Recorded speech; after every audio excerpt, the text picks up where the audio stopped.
दोस्तों, अक्सर हमारी रोज़मर्रा की ज़िंदगी में कुछ ऐसी घटनाएं घट जाती हैं जो हमारे मन में कई सवाल छोड़ जाती हैं और जिसका जवाब हमें ढूंढने पर भी नहीं मिलता और अंत में हम उसे कोई सपना या कोई वहम मान के अपने मन को तसल्ली दे लेते हैं। इसी घटनाओं के क्रम में हम इस चैनल के द्वारा आपके लिए ऐसे ही सवालों से भरी एक सच्ची स्टोरी लेके आए हैं जिसे हमने इंटरनेट से लिया है।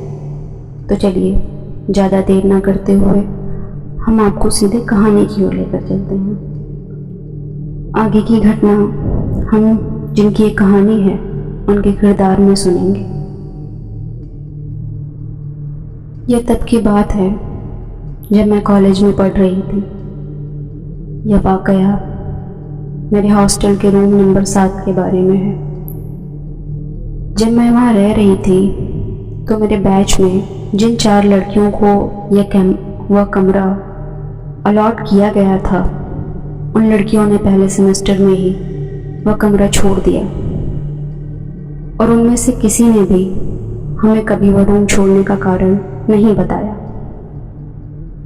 उनके रूम छोड़ने के बाद हमारे जूनियर्स के आने पर किसी को भी वह कमरा नहीं दिया गया, यहाँ तक कि कमरों की कमी के बावजूद भी नहीं, जिसकी वजह से कभी कभी एक कमरे में 5 और कभी कभी 6 लड़कियों को एक साथ रहना पड़ता था।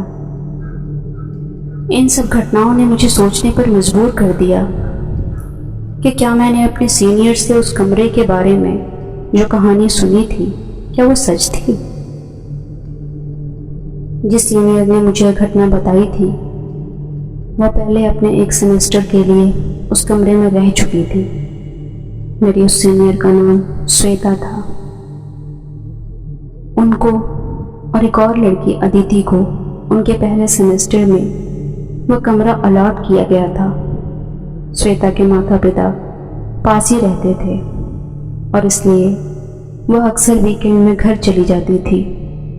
अदिति का घर दूर था और इसलिए उसके रूममेट के जाने पर उन वीकेंड के दौरान उसे कमरे में अकेले रहना पड़ता था।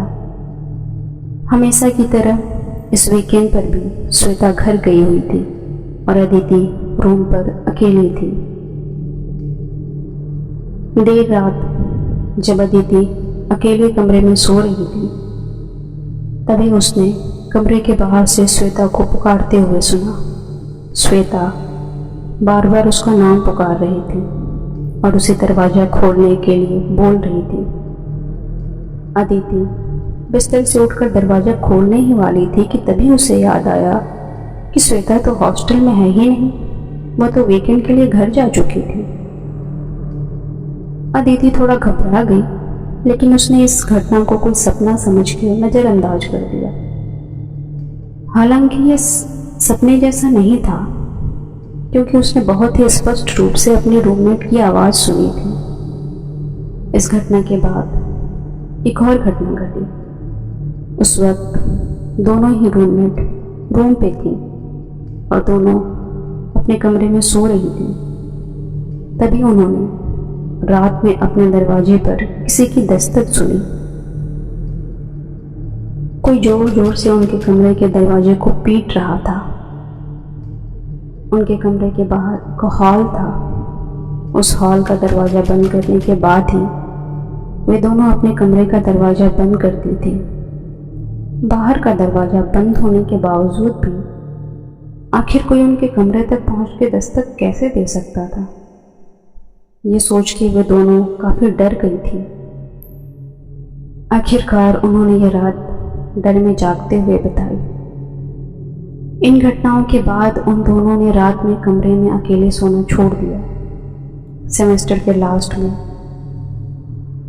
एक दोपहर के दौरान जब अदिति अपनी क्लास के लिए गई हुई थी तब श्वेता कमरे में अकेले बैठी पढ़ाई कर रही थी। तभी श्वेता ने दरवाजे पे कुछ हलचल सुनी। उसे ऐसा लगा जैसे अदिति उसका नाम पुकार रही हो। अदिति की आवाज़ दरवाजे के बाहर से आ रही थी। वो उसे बार बार दरवाज़ा खोलने के लिए बोल रही थी। श्वेता को आभास हो चुका था कि यह अदिति नहीं है और उसने दरवाज़ा नहीं खोला, लेकिन आखिरकार इस घटना के बाद उन दोनों ने हॉस्टल प्रशासन से बात करके इस कमरे को छोड़ दिया। इसके अलावा भी मेरे हॉस्टल में इस हॉल नंबर 7 को लेके बहुत ही अजीब घटनाओं का केंद्र माना जाता है, जैसे देर रात में कदमों की तेज तेज आहट या देर रात में दरवाज़ा खटखटाने की आवाज़। इसके अलावा भी उस समय रात को उस कमरे के आसपास अकेले घूमने वाली लड़कियों के बेहोश होने की भी बहुत ज़्यादा इंसिडेंट होने लगे थे, और वो लड़कियाँ अपने बेहोश होने से 15-20 मिनट पहले की कोई भी बात याद नहीं कर पाती थी।